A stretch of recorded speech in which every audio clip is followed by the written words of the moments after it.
नाहूर पश्चिमेतील राजगृह बुद्ध विहारात आषाढ पौर्णिमेनिमित्त वर्षावास प्रारंभ कार्यक्रम धम्मसंस्कारांच्या वातावरणात संपन्न झाला।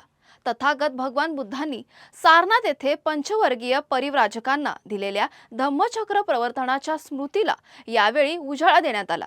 कार्यक्रमात बुद्धवंदना, त्रिशरण पंचशील ग्रहण, सुत्तपठण, धम्मदेशना, मंगल मैत्री आणि भोजनदान यांसह विविध धम्म कार्यक्रम घेण्यात आले। उपस्थित उपासक आणि उपासिकांनी धम्म श्रवण करत प्रज्ञा, करुणा, मैत्री आणि समतेचा संदेश आत्मसात केला। अनुमोदना वुमन्स ऑर्गनायझेशन आणि महिला मंडळ मुलुंड यांच्या वतीने आयोजित या कार्यक्रमाला उपासक आणि उपासिकांची उल्लेखनीय उपस्थिती होती आणि याच कार्यक्रमाचा आढावा घेतलाय आमचे प्रतिनिधी विशाल डोंगे यांनी। पाहूयात। नमो बुद्धाय, जय भीम। आज आपण भांडूपमध्ये आहोत आणि या ठिकाणी बुद्ध विहार आहे, भव्य असं बुद्ध विहार निर्माण केलेलं आहे। आज खूपच महत्त्वाचा दिवस आहे, कारण आज वर्षावास आहे, गुरुपौर्णिमा देखील आहे। या पौर्णिमेचं फार महत्त्व आहे। या पौर्णिमेनिमित्त या ठिकाणी या बुद्ध विहारामध्ये जे उपासक आणि उपासिकांच्या उपस्थितीमध्ये धम्मदेसना आणि एकंदरीत वर्षावासाला सुरुवात झालेली आहे। आपल्याबरोबर या बुद्ध विहारामध्ये जे राहणारे आहेत भंतेजी, त्यांच्याशी बोलत। भंतेजी, काय सांगणार आहात की आज एकंदरीत जे वर्षावासाला सुरुवात झालेला आहे, अतिशय महत्त्वाचा आज दिवस समजला जातो आणि जे उपासक आणि उपासिकांनी मोठ्या प्रमाणात या ठिकाणी धम्मदान देखील दिलेले आहेत, काय सांगणार आहात एकंदरीत आजच्या दिवसांनी? आज म्हणजे अत्यंत महत्त्वाचा दिवस आहे, जी 2600 वर्षाची परंपरा आहे। जसं की आषाढ पौर्णिमेला हा वर्षावास सुरू होते, जेव्हा स्वतः भगवान बुद्ध हयात असताना स्वतः भगवंतांनी जे पहिला उपदेश आणि वर्षावास जे केलेला आहे, जे सारनाथ या ठिकाणी केलेला आहे आणि स्वतः भगवान बुद्धांनी तिथे पहिला वर्षावास केला आणि तिथूनच आपल्या बौद्ध धर्माची खरी स्थापना झाली। की जसं त्या 5 ब्राह्मणांना भगवंतांना आज दीक्षा दिली, ते कोंडण्य, वप्प, भद्रिय, महानाम आणि अश्वजित, आणि तिथूनच आपल्या धम्माची खरी सुरुवात झाली, म्हणजे धम्म परिवर्तन झालेलं आहे। आणि आज या वर्षावासाच्या कालखंडामध्ये जे आमचं वुमन्स ऑर्गनायझेशन महिला मंडळ यांच्या मार्फत, जसं की महिन्यातून जर 4 पौर्णिमा, अमावस्या, अष्टमी आणि शुक्ल अष्टमी असते, जे उपासक उपासिका या पौर्णिमेचं, या 4 दिवसाचं अष्टशिलेचं पालन करतात। काही उपासिका कंटिन्यू आषाढ पौर्णिमा ते अश्विन पौर्णिमा या 3 ते 4 महिन्याचं पालन करतात अष्टशिलेचं। आणि खरा वर्षावास हा भिक्खूंचा असतो, कारण उपासकांनी आचरण केलं पाहिजे, धम्म समजून घेतला पाहिजे। आणि जे आपल्या जसं की राजगृह महाविहार हे 2006 पासून याचं भूमिपूजन झालं आणि भूमिपूजन झाल्याच्या नंतर तसं राजगृह महाविहाराचे जे उपक्रम आहेत, आज मिनिमम 15 वर्षे झालेले आहेत, 15 ते 20 वर्षे झालेली आहेत उपक्रमाला।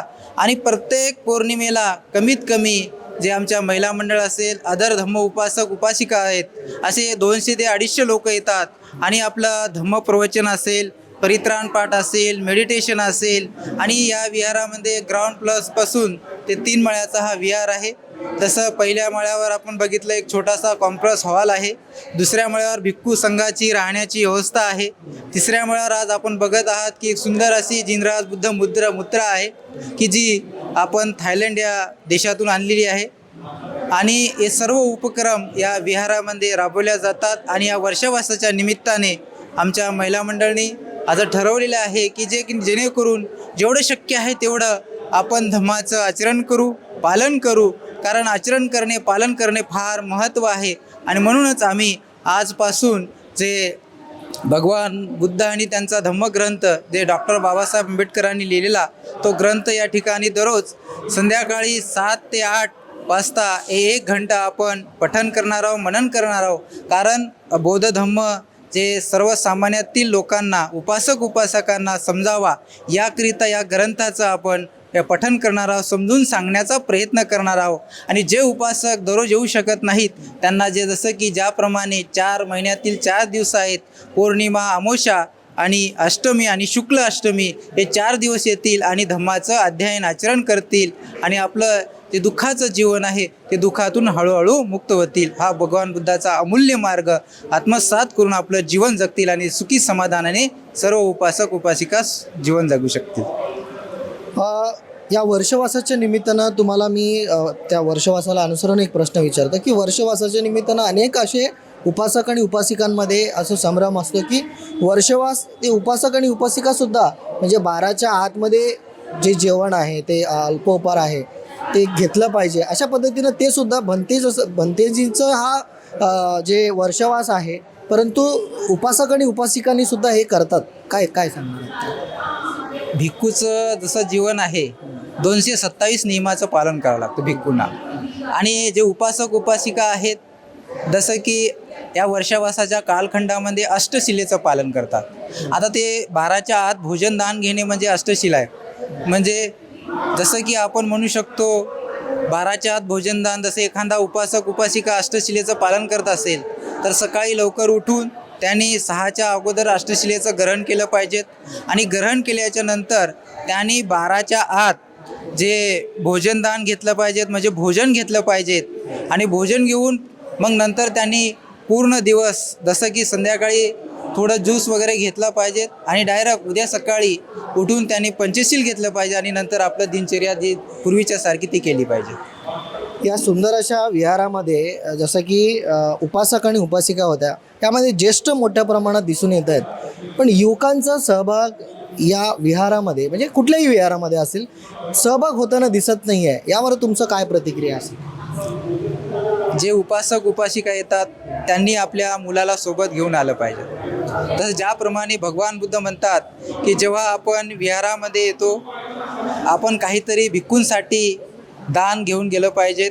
जसं की आता तुम्ही बोललात की जे उपासक उपासिका वयस्कर येतात पण एक तरुण येत नाही, मुलगा मुली असो, पण त्यांना आणण्याची जबाबदारी ही कोणाची आहे तर त्यांच्या आई वडिलांची, मम्मी पप्पांची आहे, भिक्खूंची नाही आहे. जेव्हा ते तरुण वर्ग आपल्या विहारामध्ये येतील आणि विहारामध्ये आल्याच्या नंतर धम्माचे आचरण करतील, बुद्ध बाबासाहेबांनी सांगितलेल्या विनयाचं पालन करतील आणि निश्चितच ते परिवर्तनशील होतील, ते स्वतःच्या मार्गाने आपलं जीवन जगू शकतील. पण सर्वात प्रथम जे की तुम्ही आव्हान केलेलं आहे तरुण वर्गांना, ते खरंच एक चिंतेची गोष्ट आहे.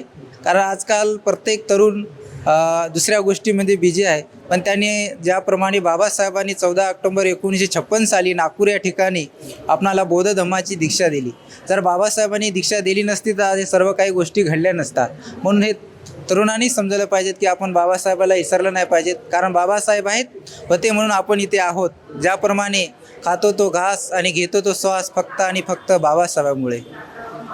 खूप खूप धन्यवाद. तर एकंदरीत या विहारामध्ये जे आपण पाठीमागे बघू शकता सुंदर अशी थायलंडवरून आणलेली मूर्ती आणि या उजवीकडे डॉक्टर बाबासाहेब आंबेडकरांचं जे मोठी प्रतिमा या ठिकाणी लावण्यात आलेलं आहे आणि डावीकडे सुद्धा गौतम बुद्धांची जी मूर्ती या ठिकाणी लावण्यात आलेलं आहे. मित्रांनो, तुमची मत, तुमची प्रतिक्रिया कॉमेंट बॉक्समध्ये नोंदवायला अजिबात विसरू नका.